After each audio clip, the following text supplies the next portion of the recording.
Karimnagar water plant owner welfare association union నుంచి మాట్లాడుతున్నామండి. కరీంనగర్ నుంచి మేము గతంలో కూడా ఒక కంప్లైంట్ ఇచ్చాం కలెక్టర్ గారికి, ఫుడ్ ఇన్స్పెక్టర్ గారికి, ఎక్సైజ్ డిపార్ట్మెంట్కి, అదేవిధంగా పోలీస్ కమిషనర్ గారికి కూడా ఇచ్చాం. ఈ సమస్య ఈ వాటర్ ప్లాంట్ నుంచి మేము గమనించింది ఏంటంటే కరీంనగర్ డిస్టిక్లో రూరల్ అండ్ అర్బన్లో ముఖ్యంగా వైన్స్ పర్మిట్ రూమ్లలో ఒక్కసారి యూజ్ చేసిన వాటర్ బాటిల్ తిరిగి యూజ్ చేయొద్దని వాటర్ బాటిల్ మీద క్లియర్గా మెన్షన్ చేసి ఉంటుంది. వాళ్ళ స్వార్థ లాభాల కోసం ప్రజల ఆరోగ్యాలతోటి వాళ్ళు చెలగాటలాడుతున్నారు.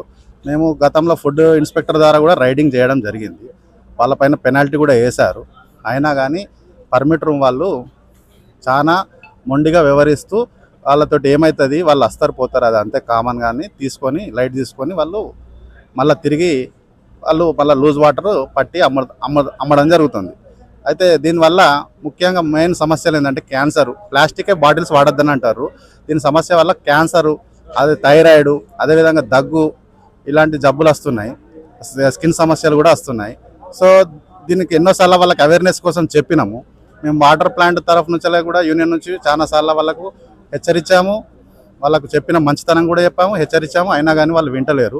దీనివల్ల వాళ్ళ లాభాలు, ఒక వాటర్ బాటిల్ 20 రూపీస్కి మనం 1 లీటర్ది కొంటున్నాం, మ్యానుఫ్యాక్చర్డ్ సీల్డ్ బాటిల్. కానీ వాళ్ళు ఒక 10 రూపాయలకు అమ్ముకుంటారు, కూల్ చేసి అమ్మి. మళ్ళీ తద్వారా ఫస్ట్ ప్లాస్టికే వాడొద్దని WHO కూడా, వరల్డ్ హెల్త్ ఆర్గనైజేషన్ చెప్పడం జరిగింది. అయినా కానీ మనం ప్లాస్టిక్ అవసరాల నిమిత్తం బిజినెస్ పర్పస్ కార్పొరేట్ కంపెనీ వాళ్ళు వాడుతుర్రు. కానీ వన్ టైం యూజ్ చేసిన వాటర్ బాటిల్ దానిపైన క్లియర్గా మెన్షన్ చేసినప్పటికీ కూడా వాళ్ళు చాలాసార్లు ఒక బాటిల్ని అదే చెత్త కుప్పల పడేసిన దాంట్లో తీసి మళ్ళీ అవే వాటర్ బాటిల్ వాడుతూ ప్రజల ఆరోగ్యంతో ఆడుకుంటారు. కాబట్టి దీనిపైన తగిన చర్యలు తీసుకోవాలని కలెక్టర్ గారిని, అదేవిధంగా ఇది ముఖ్యంగా ఫుడ్ ఇన్స్పెక్టర్ గారికి, ఎక్సైజ్ గారికి, మన పోలీస్ డిపార్ట్మెంట్ గారికి వర్తిస్తుంది. అదేవిధంగా మున్సిపల్ కమిషనర్ గారికి కూడా ఇవ్వడం జరిగింది. ఏంటంటే శానిటరీ డిపార్ట్మెంట్కి, ప్లాస్టిక్ సంబంధించి శానిటరీ డిపార్ట్మెంట్కి కూడా వర్తిస్తుంది.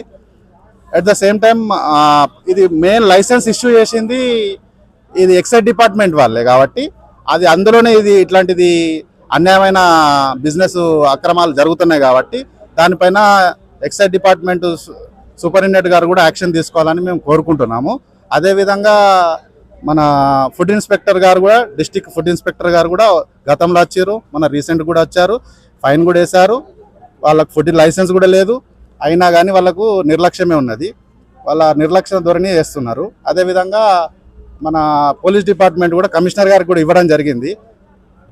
కానీ ఇప్పటివరకు ఎలాంటి చర్యలు తీసుకుంటలేరు. కలెక్టర్ గారికి కూడా ఇవ్వడం జరిగింది. వాళ్ళు కూడా తగిన సెక్షన్స్కి ఫార్వర్డ్ చేశారు. అయినా కానీ ఇప్పటి వరకు ఎలాంటిది లేదు. కలెక్టర్ గారికి అయితే ఇచ్చింది ప్రజెంట్ ఒకటి ఉన్నది మా దగ్గర కాపీ, గతంలో ఇన్వర్డ్ కాపీ. ఇది ఇవాళ కూడా ప్రజావానికి వచ్చాము. ఇవాళ కొత్త అప్లికేషన్ ఇస్తున్నాము. దీంట్లో ఏమైందంటే చాలా బ్యాడ్గా తిరిగి మురికి నీళ్ళల్లో క్లియర్గా ఉన్నాయి. మురికి ఎంత చెత్త కుప్పలలో ఉన్న వాటర్ బాటిల్ అమ్ముతున్నారో మీరు ఒకసారి గమనించాలి. దీనివల్ల ప్రజల ఆరోగ్యాలతో చెలగాటలాడుతారు వాళ్ళ స్వలాభాల కోసం. కాబట్టి దీని మీద ఇమీడియట్ యాక్షన్ తీసుకొని మాకు ఒక సర్క్యులర్ కూడా ఇవ్వాలని, వీళ్ళ మీద సర్క్యులర్ జారీ చేయాలని మేము కోరుకుంటున్నాము. మేమున్న మా ప్రెసిడెంట్ గారు, మా వాటర్ ప్లాంట్ యూనియన్ ప్రెసిడెంట్ గారి తరఫు నుంచి డిమాండ్ చేస్తున్నాం. పర్మిట్ రూమ్లో ఈ రూరల్ అండ్ అర్బన్లో జరిగే అక్రమ బిజినెస్లు అన్నట్టు ఇవి వాళ్ళ లిస్టు కూడా మెన్షన్ చేసి పెట్టాం చాలాసార్లు. ఇప్పటి వరకు వీళ్ళు ఎలాంటి యాక్షన్ తీసుకుంటలేరు. కొంచెం ఈసారైనా యాక్షన్ తీసుకొని మాకు పాజిటివ్గా రెస్పాన్స్ అవుతారని మన కలెక్టర్ గారు కానీ, ఫుడ్ ఇన్స్పెక్టర్ గారు కానీ, మన ఎక్సైజ్ సూపరింటెండెంట్ గారు కానీ, మన municipal commissioner and sanitary department కానీ వీళ్ళందరూ తగిన చర్యలు తీసుకొని మాకు న్యాయం చేయాలి, ప్రజల ఆరోగ్యం కాపాడాలని మేము వాటర్ ప్లాంట్ వెల్ఫేర్ అసోసియేషన్ నుంచి డిమాండ్ చేస్తున్నాం.